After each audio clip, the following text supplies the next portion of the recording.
Okay, so Yeah. we are live. Welcome, everybody who's watching live, and for those watching on the replay, welcome as well. Today, my guest is Luuk Jacobs. So, Luuk, as always, I never introduce my guests. I always prefer for them to introduce themselves because I think I would do a very bad job. So, would you just mind taking a moment just to introduce yourself, who you are, maybe some context or anything interesting you think the Mm. audience would benefit from knowing about you? Hello, Colin. So Luuk Jacobs, and thank you for inviting me to this. I don't know if it's called podcast video stream, but so Luuk Jacobs, an entrepreneur, co-founder of Reseo, and basically the last 10 years of this. Meanwhile, I've been what you would call work on my own account. But before that, I've been working in financial services for 25 years. Left the corporate world in 2016, set up my first startup, which was very much a company. We were compared to the Tinder of recruitment.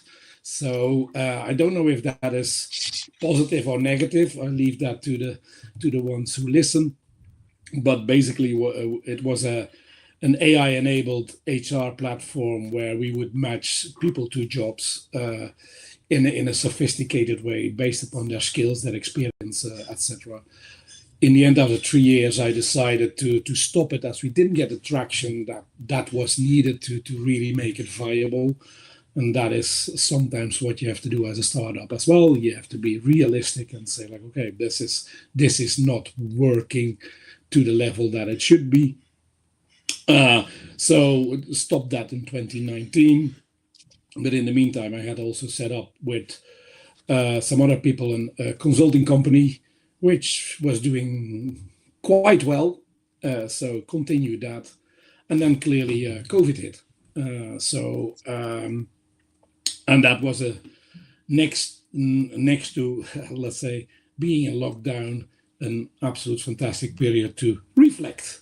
And let's say, in my case, more work-wise and having done a startup once, let's say, it was itching a bit, to put it that way, to start maybe something else again. And so we started Reseo in 2022. So I'll stop there with who I am and where I am now.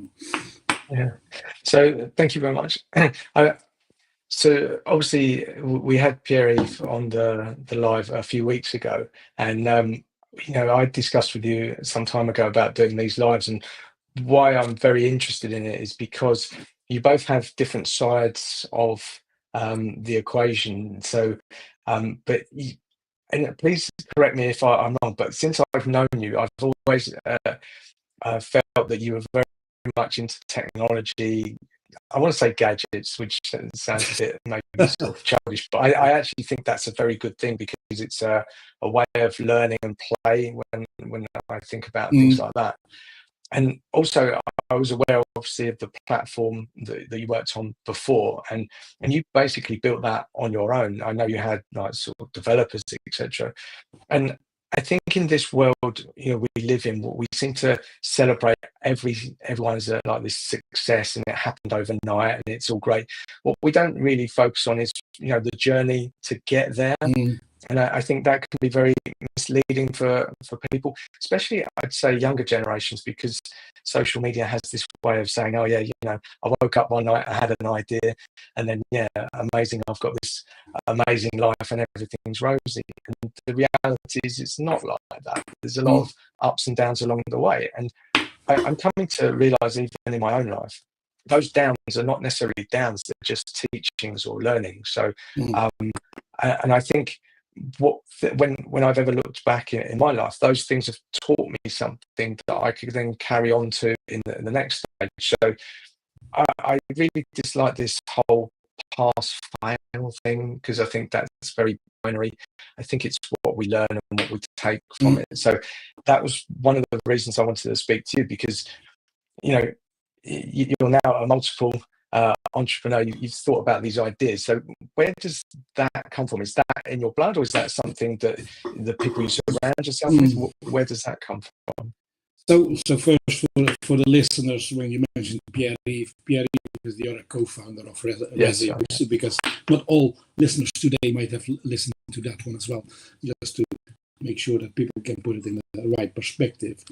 So where it comes from, entrepreneurial, yeah, I could say I'm an old entrepreneurial. I'm not that young 20-year or even 30-year anymore to let's say start this route of setting up a company and trying to build something new.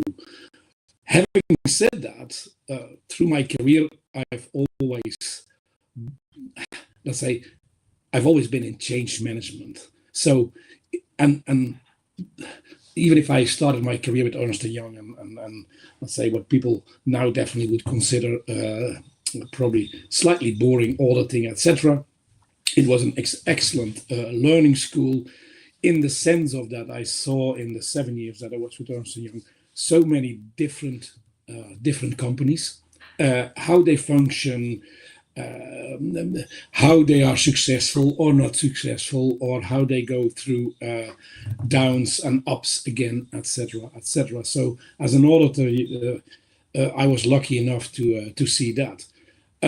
But I always had a feeling that I wanted to put it that way. I wanted to look forward instead of backwards. As an auditor, it's a little bit, you're always looking at, was the history right, yes or no? Or was the history right reflected in the annual accounts, yes or no? And at some stage, I'm like, no, I want to be part of what is happening tomorrow and not what happened yesterday. But at the same time, you need to know, call it the history, to be able to create the future. That's I do think that is important. We cannot just say like, oh, history is history and we forget about it. So that changed my career already into more what I said, entering change management in general.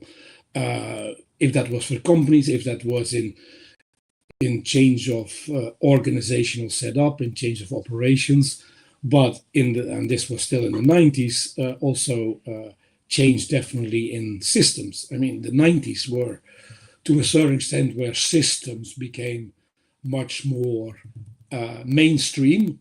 That doesn't mean that they didn't exist before, but I think the access for companies to get to it became much and much bigger.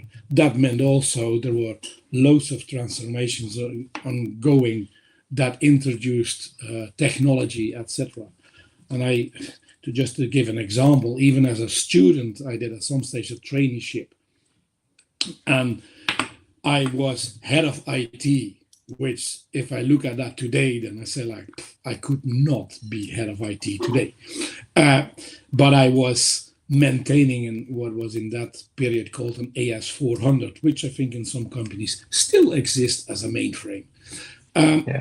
So, which is 30 years afterwards, or even more than 30 years. So coming back to your question, why did I get to becoming an entrepreneur, etc.? I think through my corporate jobs, I got the opportunity to really look at more the new things instead of what was being done as it was done. And definitely in the last 10, 15 years of my corporate career, it was always like, how can we do this different?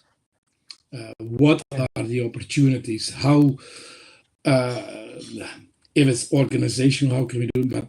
And how can technology help us?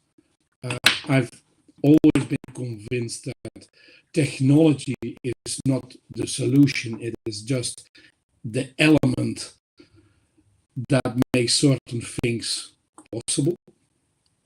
It's a support to get to a better place. If technology is seen as the key to everything, then I think we've forgotten something about organizations, about people, and how people ultimately work with each other. So I think that is how I got to be involved in let's say, in those kind of projects. And then when I left the corporate world, it was this bit like, I would like to do this for myself. And create something new. So did my first startup, as I mentioned earlier, didn't get that success, and just means you have to be realistic at some stage and say, like, no, it's. I definitely don't consider it as a failure, because I think the technology worked. It was something that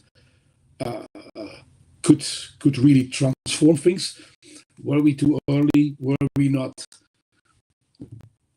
detailed tech savvy enough? I mean, I don't know, but I definitely don't think it was a failure. But a failure would have been if I would have continued and not wanting to see that the traction was not there. So now, since that, 6 years forward, and we have been working on Reseo for the last 3 years with, as you mentioned, Pierre-Yves as co-founder.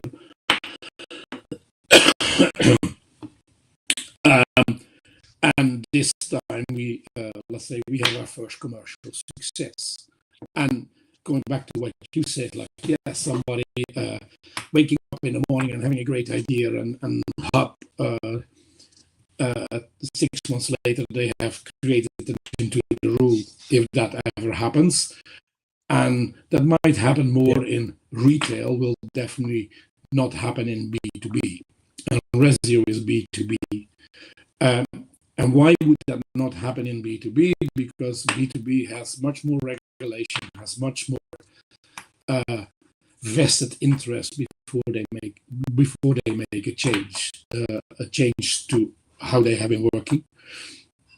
And you still have to convince them of your view on something that could be better than how they work today.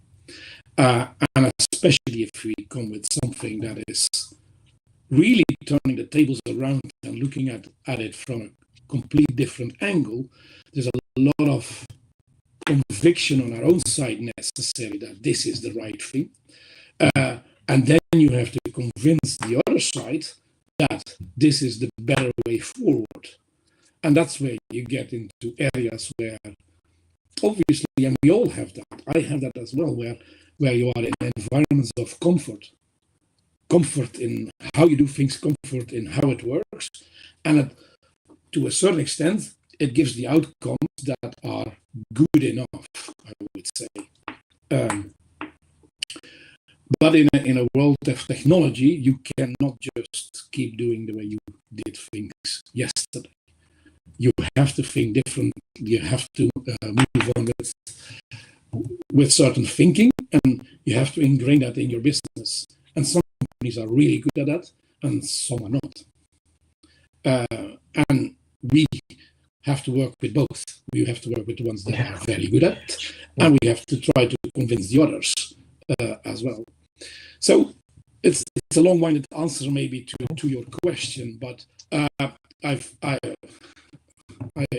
unfortunately have to say that I have less. I'm not that youngster that woke up yesterday and had that great idea. But on the other hand, in B2B, definitely in financial services, I think it's more than, it's also, no, I should say, it's also a matter of really, really knowing the industry, because it does not change from one day to the other. Yes. Even if you, an example, neobanks have been extremely successful. You talk about Revolut and N64, you talk about Tide, you talk about many, many others, and they really understood that the consumer wanted something different than a high street bank. They understood that we all have our mobile phone in our pocket, and that we can do certain things with it. But we shouldn't forget that Revolut is around probably now almost for 10 years. And they are really successful. I think the latest valuation is around 80 billion, which is an enormous success. Yeah. But to put that in that way, there's no criticism to Revolut. they still don't have a full banking license, so they cannot provide certain banking services. They're working hard on it, but I think the reason I tell this is the banking sector has regulation, is reasonably conservative. So you really need to prove that you do the things right. And you can say that is right, that is wrong. I would be of the opinion that it is overall it's right, because if a trust in a banking system would be lost, I mean, our whole economies would collapse. Banking financial services are based upon trust. If you have £1,000 and you give that to a bank, you trust them to make sure that next year is £1,050. And even equally for payments, etc. So that needs to be there. And you don't take that away. So compare it to TikTok, to Instagram, etc., lightly regulated, very, or at least relatively lightly regulated, and you can just go and do it. So yeah, again, that's some differences between B2B, or if you talk about retail ideas and the things that people wake up with in the morning, and then 3 months later they have 1 million followers. Exactly. Yeah, in what you were saying, there's so many interesting parts that I think when you were saying about your career, 35 years, and it wasn't just doing one thing, and it's this combination. And I think we have this impression, again, I don't want to beat up on social media, because social media allowed us to have this conversation. So, but I think, we always think, oh, okay, so it's too late for me, etc. But our journey is our journey, and the combination of all the experiences, what we've done, how we've done it, can be that at a point in time you're ready to say, right, okay, I want to do this, and I've got all the combinations of this easier for you to enter into a world of creating something. That doesn't mean it's easy, because as you were speaking, I was just thinking, you basically, so you use AI in your technology at Reseo, which I didn't fully understand when I was speaking to Pierre-Yves before. Then, so you're basically on sort of I want to say the cutting edge of technology, but dealing with a banking system which is inherently slow and heavily regulated. So it's this almost these two different energies, and you're trying to combine that together. So it's technology can move so fast today. Even by speaking this, AI has probably evolved a hell of a lot, but you have to have those conversations. So you're going fast in one way, but you have to go slow in another, and having those conversations, having those contacts. And Pierre explained to me before, you did this whole year of going out and sort of doing a tour and speaking to all of these individual companies, whether it was a good idea. Now, oftentimes we think, oh, we just say we're going to put a good idea and people are going to come, build it and people will come. But both of yours approach was that you would go and speak to these people and validate that the idea in itself made sense. But there is still this line where you have to. So one of the things I want to sort of move on to, it's not necessarily money, but you have to fund like a prototype, right?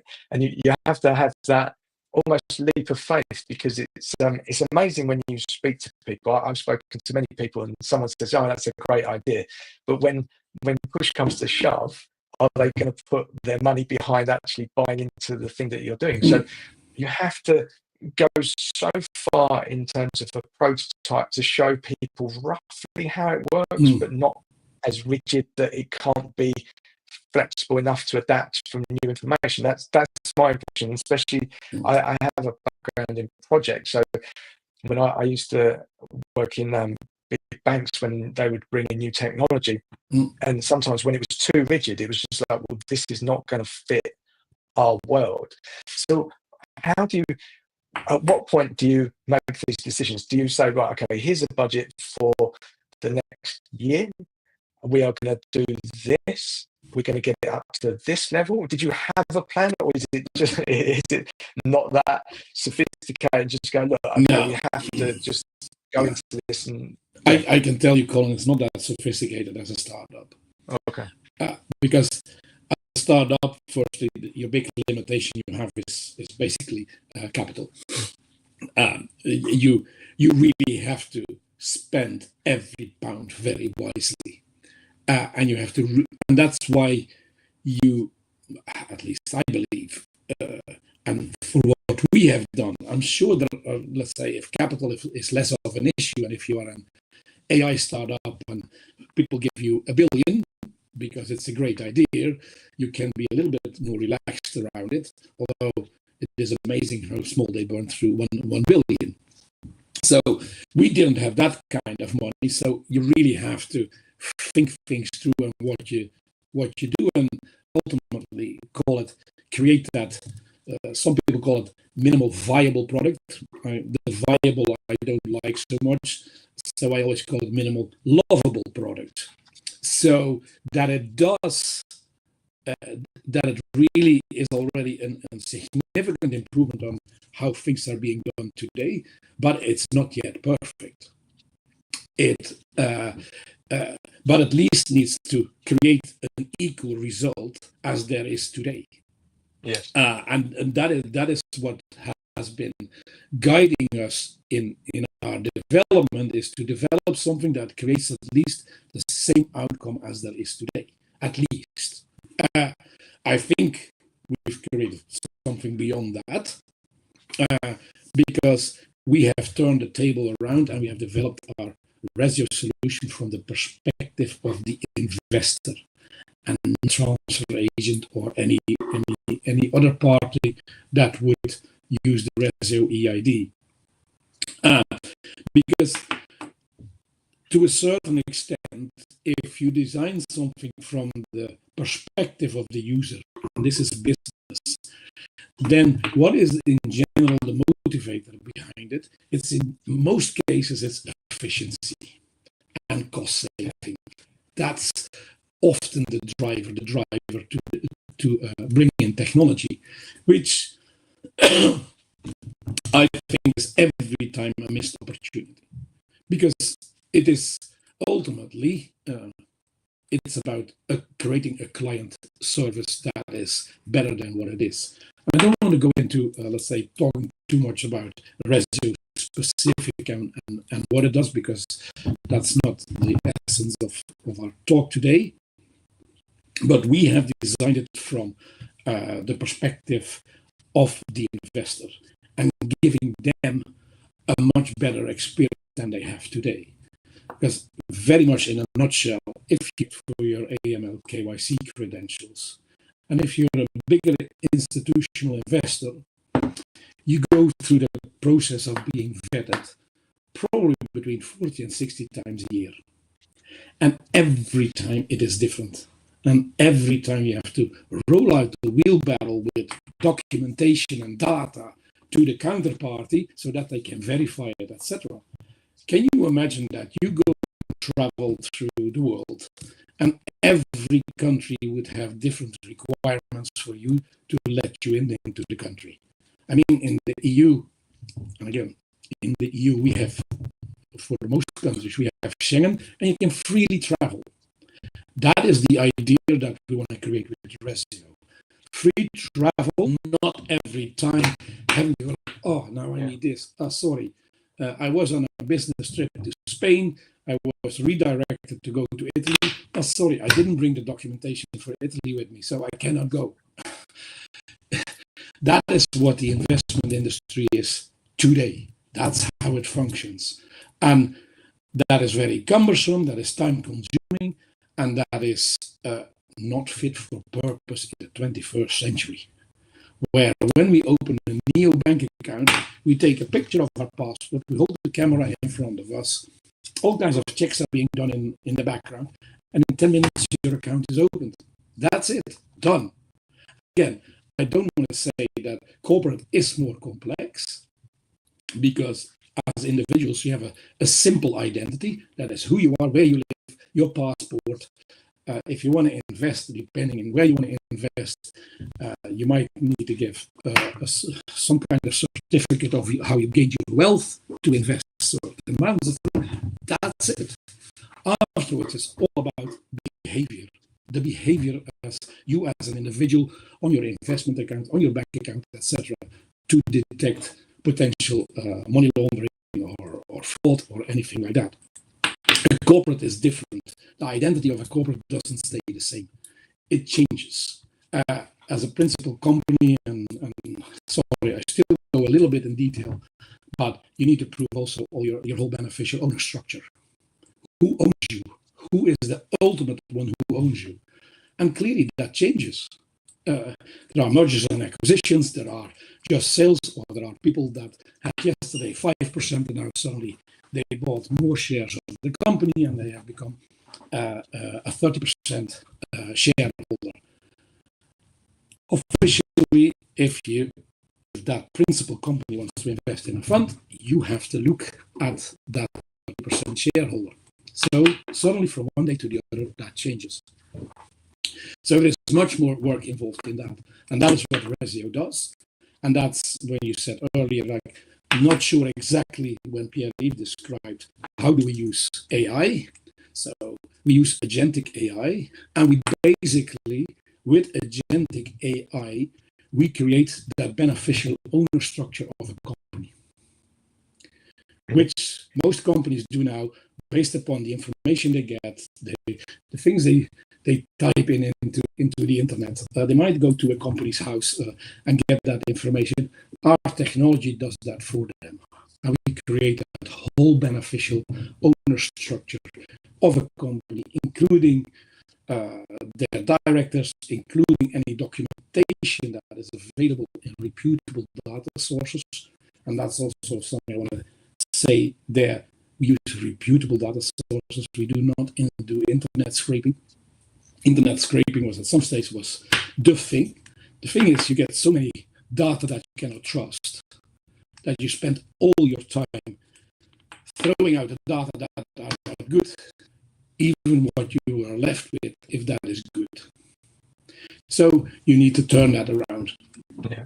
And that comes back to also your previous question. How do you learn to develop something like this, to have the idea, to develop that idea, which absolutely right, as Pierre said in the previous conversation, we spend a year designing, speaking with the market, getting feedback, and then it's like, yeah, we think we have the right thing. We built the proof of concept, and we went again back to the market. It's just like, can this work for you if we do it this way? And we got absolute fantastic feedback and said like, wow, you've been able to do this. This takes us sometimes 6 weeks to get this together. You do it in 2 minutes. And they were just like, wow. And that is where I think good thinking, good design, etc. comes from. Yes, you can do things very quickly, but then you're constantly probably adjusting. Oh, we went wrong there. Oh, we went wrong there. Oh, we need to adjust. Because what I'm telling now is completely against agile. The agile philosophy of doing things incremental, etc., etc. I think at the moment you have thought things well through and how they can be built, I think then for me agile kicks in, because yes, you have defined quite well what you do, and then you need to be agile to really quickly build it, quickly get it through the mill to get it into your live product. Yeah. So that's where it's a combination of thinking things through without procrastinating, and then build it quickly. Yes. It's such an interesting part because I worked in a company and they moved to agile. So I only had a little window into that world. But that upfront thinking is often reduced into the agile way of the methodology. But that time, like you say, not sitting and sort of going in circles and procrastinating, but really thinking, okay, does this make sense? But giving it enough time. And again, we seem to live in a world where everything is urgent, but giving yourself a bit more upfront time to think deeply and have conversations, agile, build the actual process of, okay, what's important.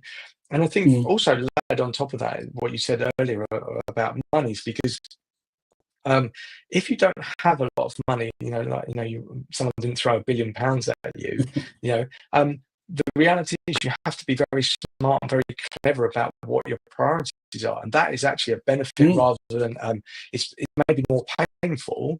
It's actually really smart because it makes you think deeper about what's the primary thing.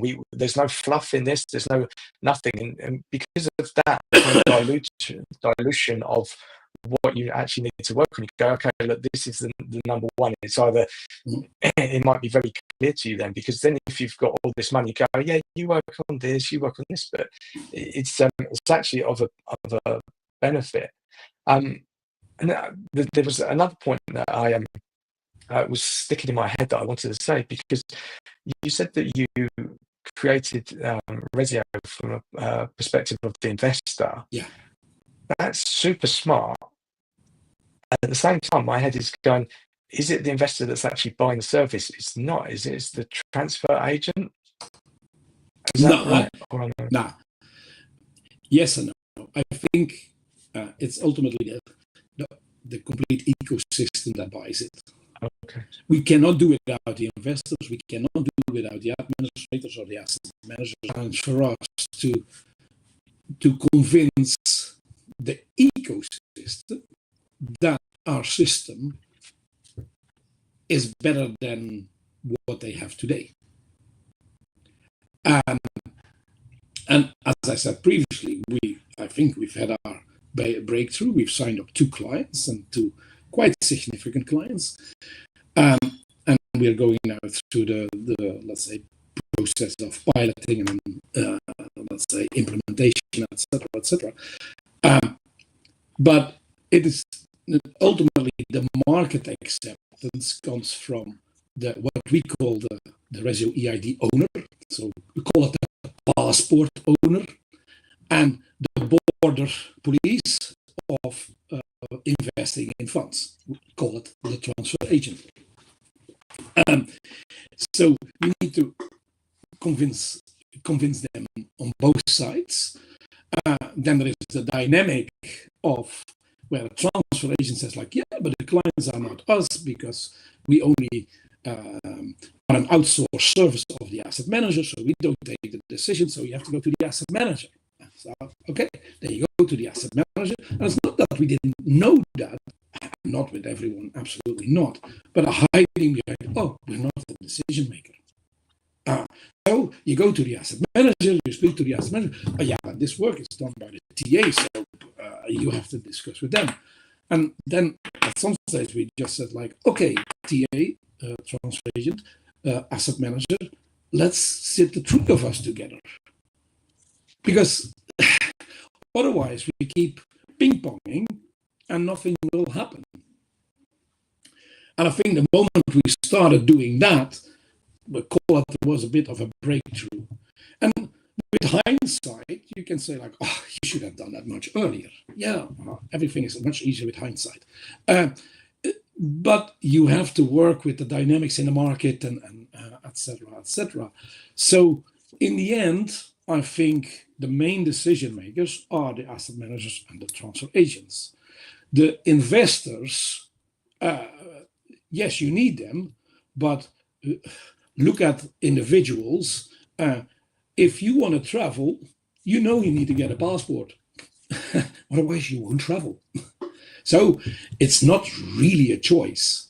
And I'm not saying that the investor doesn't have a choice here, because they can say, like, oh, no, I keep pushing my wheelbarrows around with documentation and et cetera. So I keep doing that because I'm used to it. I feel comfortable with that. That's what I do. Absolutely. You can do that.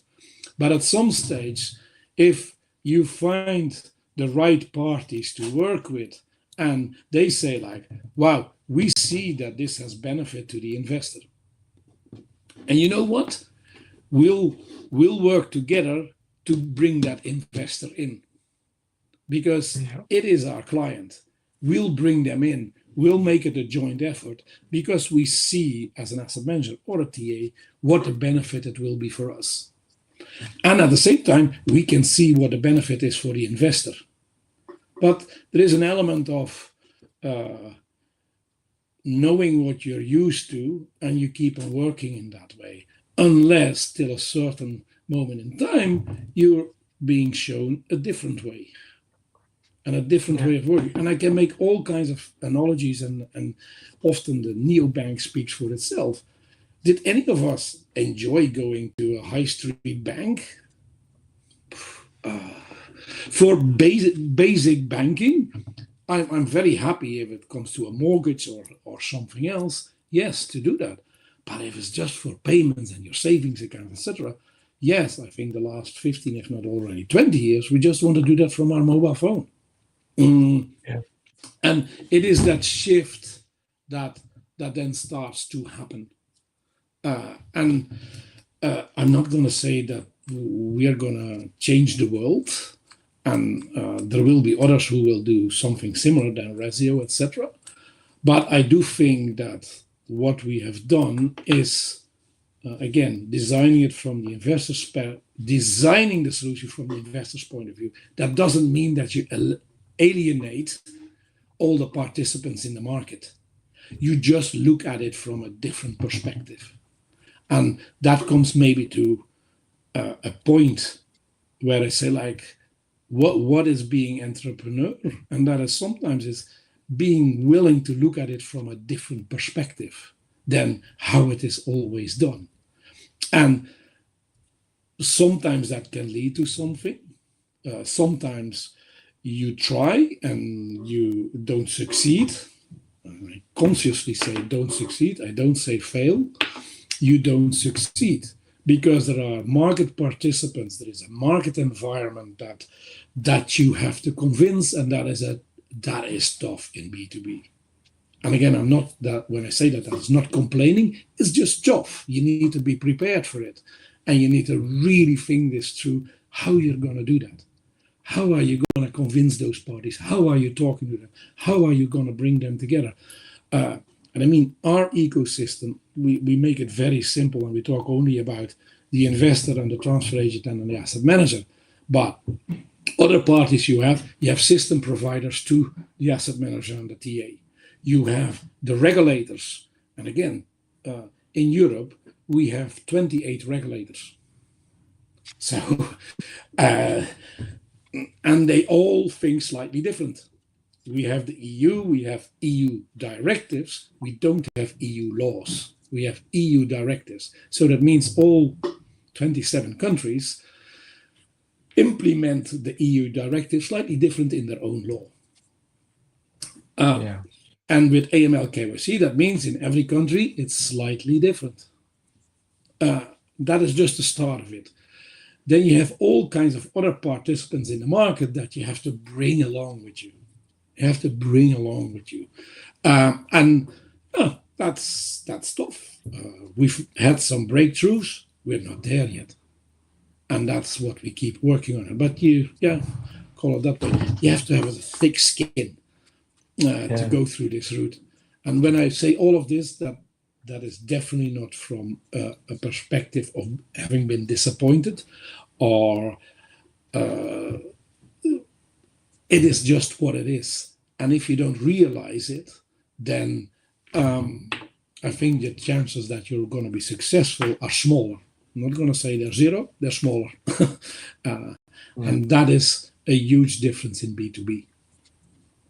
So I think it's really interesting because there's so many dynamics. Again, it's very easy to create a company, and I created a company, I think, in about 20 minutes. But actually creating a product that works is aimed at the right angle, like you say, from an investor's perspective. You thought about that differently, and to continually wake up and believe in your message, believe in what you're doing when maybe the world is showing you a different message. It's just because they're not, again, their legacy, and they've been thinking another way. But to keep banging that drum, and day after day, it takes a lot of resilience, takes a lot of, like you say, you have to have a thick skin. You have to be almost constantly on marketing mode. And we're not, there are people that are born marketers, but when that's a new skill that you have to adopt, and in every conversation go, okay, yeah, I've got to drop this into the messaging. I need people to understand this. That is a backbone of the work. The technology, the build, the prototyping, everything that can be exciting, but like you say, you've got this whole other world of so many aspects, like regulations. I'm not in the corporate space anymore, but regulation just is a constant moving target, like you say, and everything's open to interpretation. And I didn't realize that, depended on which country you're dealing with. So that's a lot. So then my head was saying, do you think that 35 years of experience really helped you with that? Is that something you've experienced over that 35 years, or it's just now because you believe in your products? Where do you find that resilience from? Yeah, very interesting question, Colin, because I definitely think it has helped. And at the same time, I say that doesn't mean that you need to have it to design a good product, to be successful, etc. I do think in my case, it definitely has helped. Understanding the market dynamics, the players in the market, etc. I'm definitely not a marketing or a salesperson. I've never been. I still call it, I don't believe that I'm good at it, but I've learned it. I have to become a missionary for what we are doing. The moment I would lose trust in what we have done, we're gone. And I am convinced of what we have created, that will create a much better environment for the industry. So coming back to, yes, can you do this also when you're 30, 35? Yeah, I think you can, absolutely. If you have gained enough market understanding, etc., absolutely, you can do it. I think for me personally, I had to go through this to get where I am. I think it's for others to judge if, therefore, I or we as Reseo are better than when it would have been created by people in their early 30s. I cannot say. For me, definitely, I think my career, my experience has given me that conviction that what we're doing is the right thing. And still, that doesn't guarantee success. But I am convinced that what we are doing is the right way forward. And there might be other ways that are the right way forward.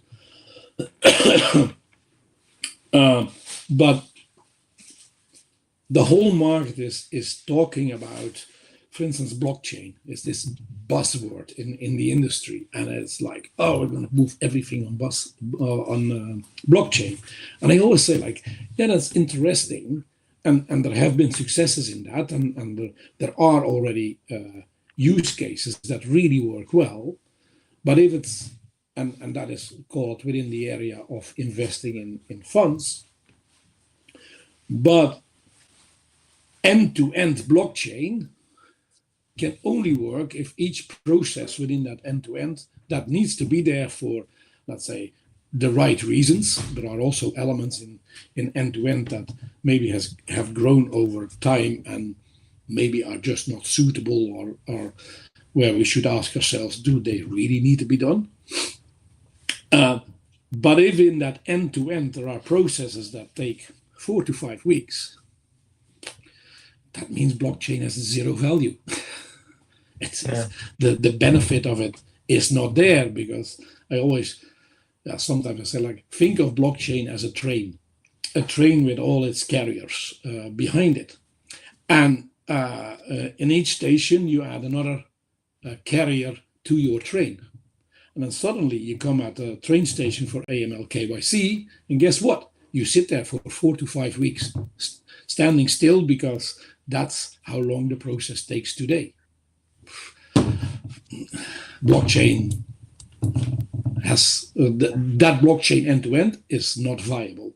So that's how we have to look at those things as well. Like, what are the underlying processes? Are they already very efficient? Do they work well, etc.? So, for instance, in pure trading, blockchain has already been really successful, and the infrastructure is there, etc., etc. Fantastic.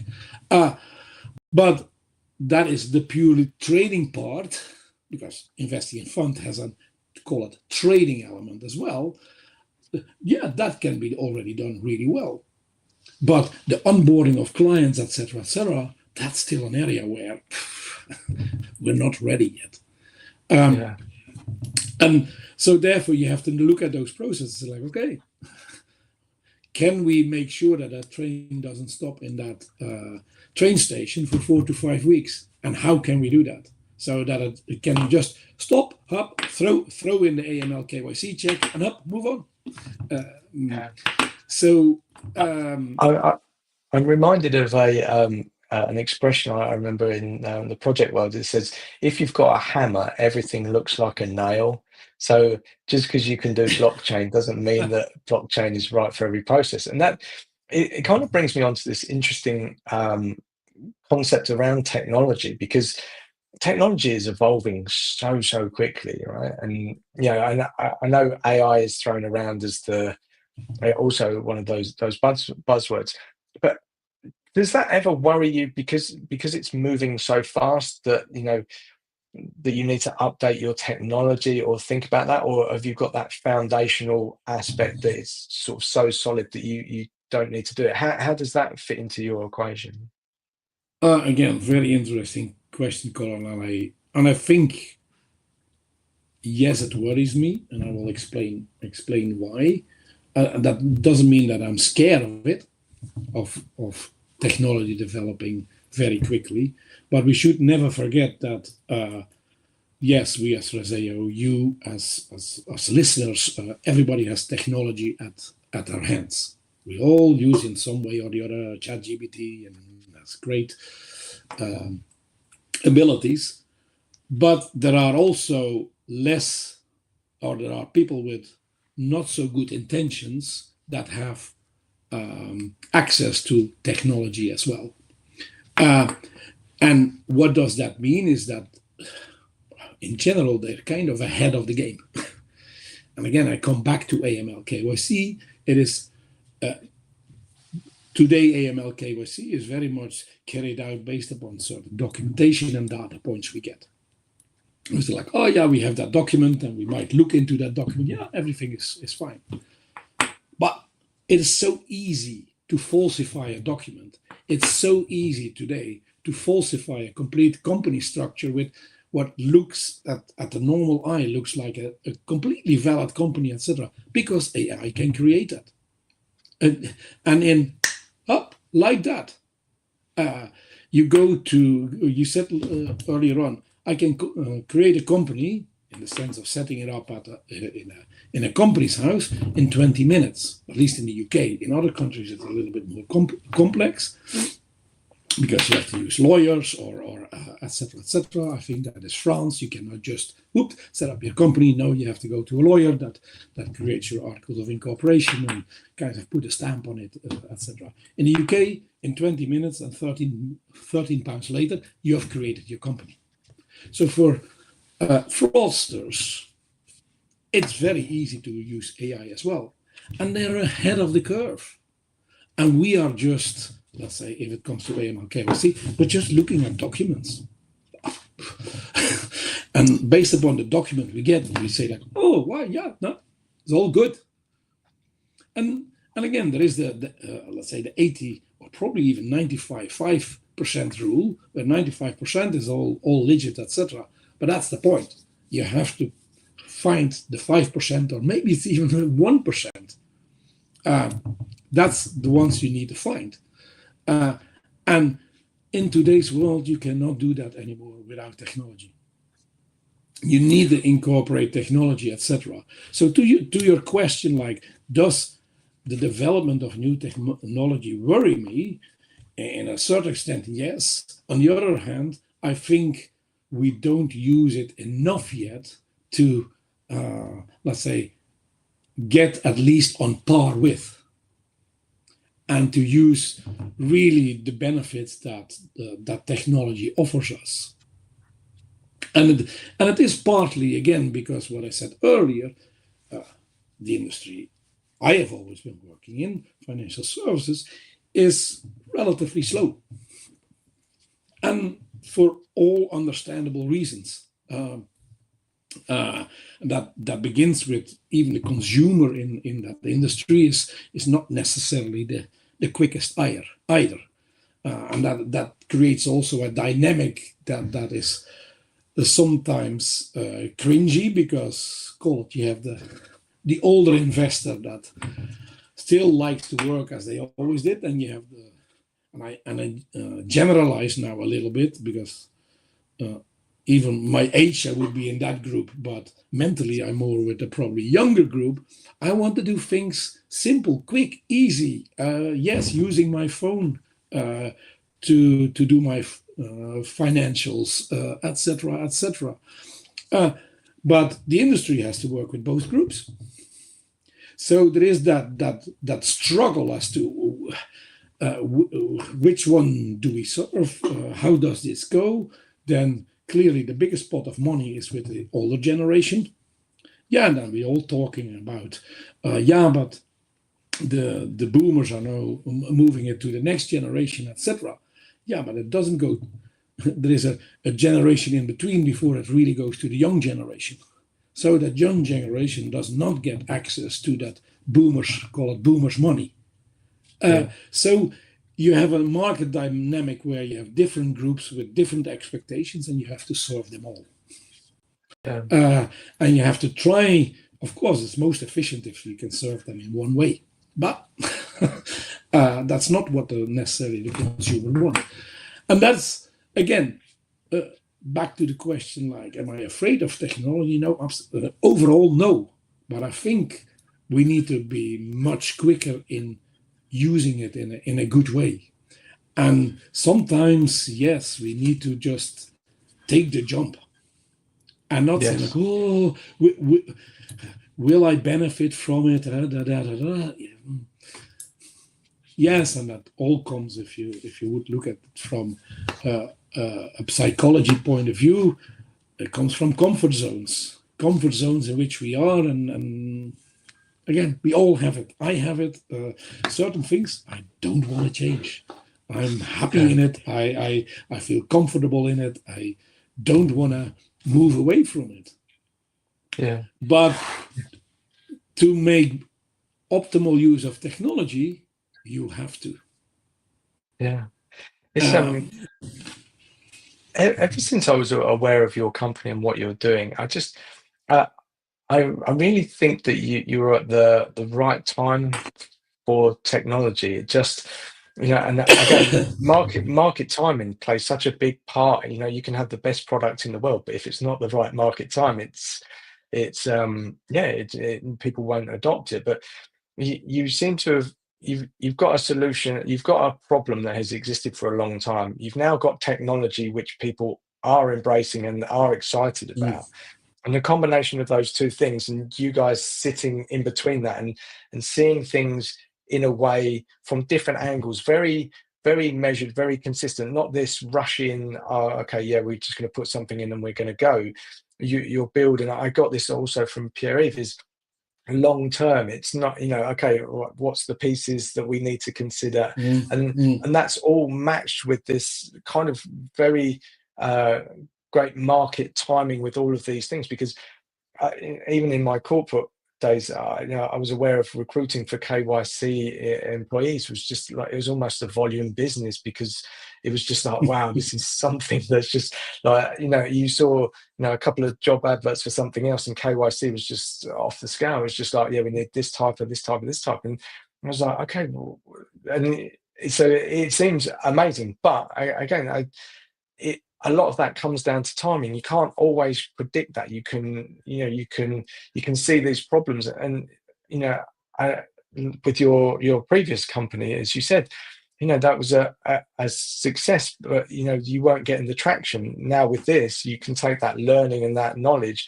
and it fits almost as well with the technology that's going on. So I think that's ever since I've heard about it, I was like, yeah, this sounds well. And now you sharing all this additional sort of pieces, it's like, oh, okay, this really makes sense to me in a world where I don't know that much about it, but it's yeah, it seems very exciting, but at the same time, exciting doesn't equal easy, right? No, Everything that you've explained.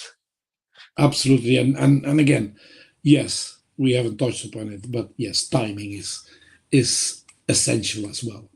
I think what we have done with Reseo 10, probably 10, definitely 15 years ago would not have been possible. And that's not just AI. I think it's more also the ease where today how systems can connect. I mean, it's the buzzword API. With APIs, we can easily connect our system with other systems, so that we can exchange data, etc., etc., etc. Which is not just for us. I think more generic is a huge opportunity. Yes, that was already there for the companies like Bloomberg, Reuters, etc., to use analytical data, etc. It's been around for probably 15 years, but it hasn't, to that extent, entered more quality operational side of things.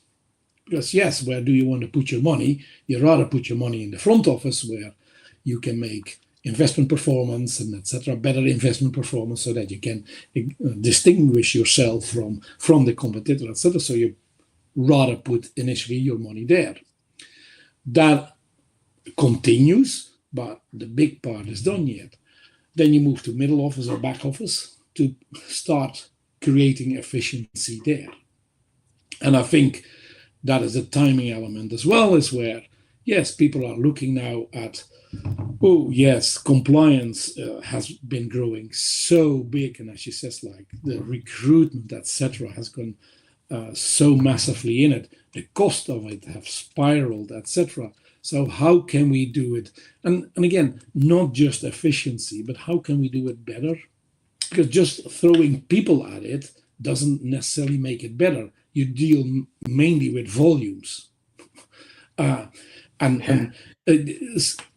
how can we make it better in its outcomes, etc.?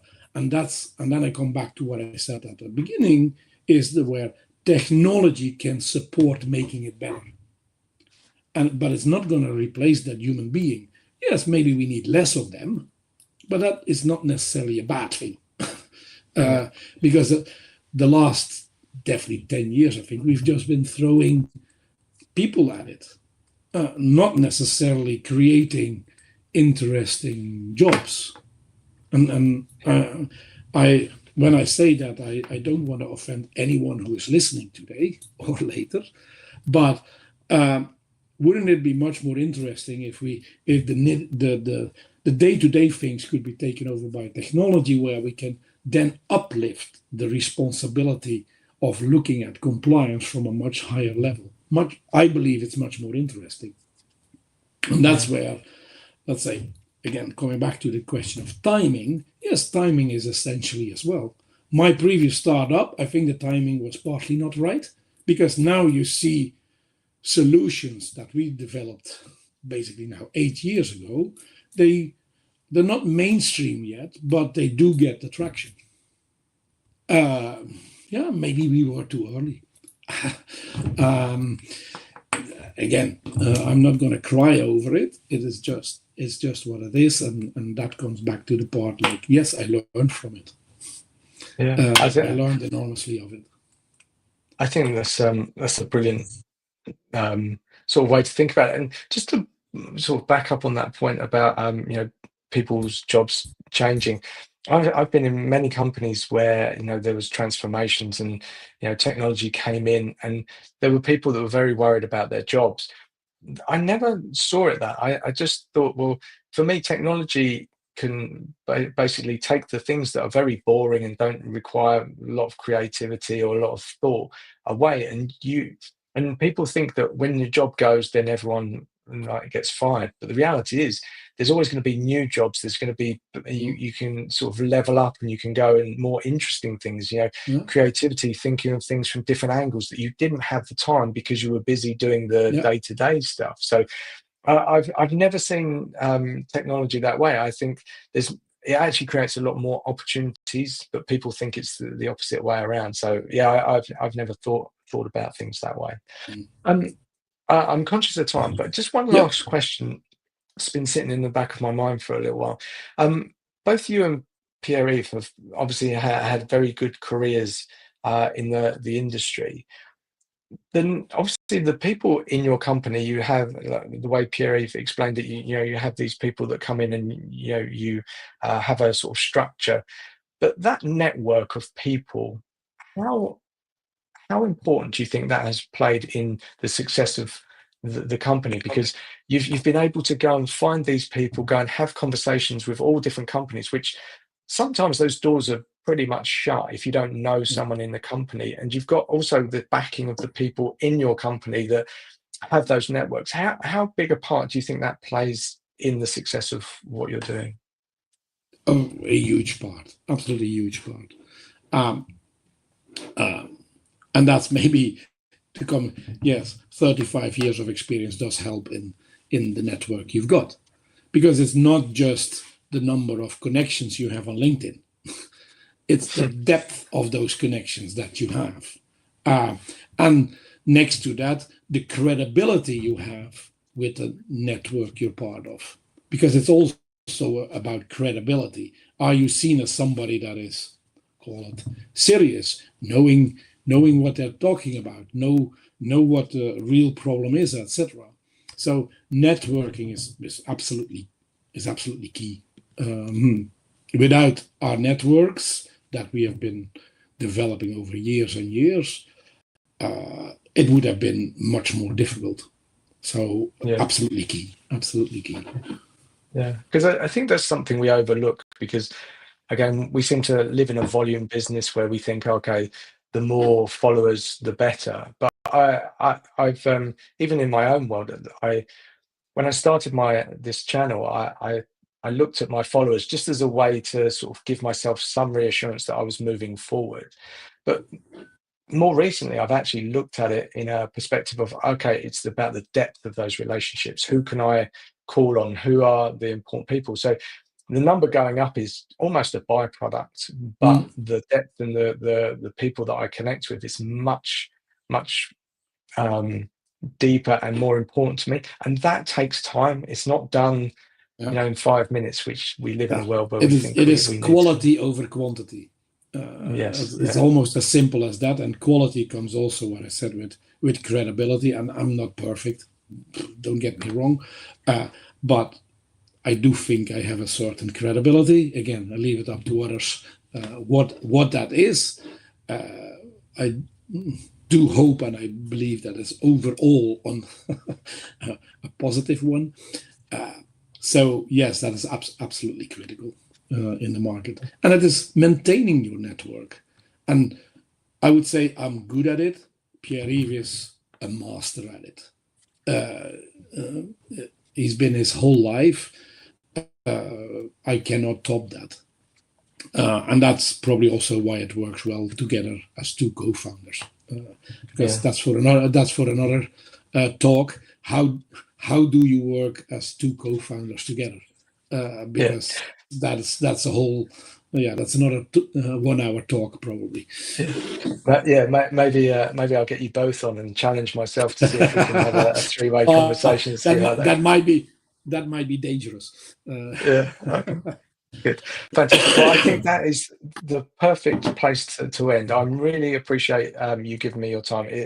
it's really opened up my eyes. You know, we are friends anyway, but it's lovely to see that side of your world and how you think. And that's, I think, if people are listening, I think you've dropped so much wisdom and knowledge about how this is, and not just what you see in front of you, but the things that go on behind the scenes. And I'm grateful for you for showing up for me, and I appreciate that you're not 100% well today. So even more grateful that you managed the hour with me. But thank you so much. It was a real pleasure, and yeah, thanks for sharing everything. Yeah, thank you, Colin, for inviting me. Thank you for the listeners for listening.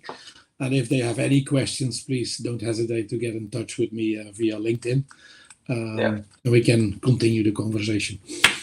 Yeah. So what I do is I repost this, and I'll share your LinkedIn, and I'll put Reseo on there as well, so people can find you easily. So hopefully they've got lots of questions for you, and they're as curious as I am. So, fantastic. So thank you so much for today, Luuk. It was honestly a real pleasure for me.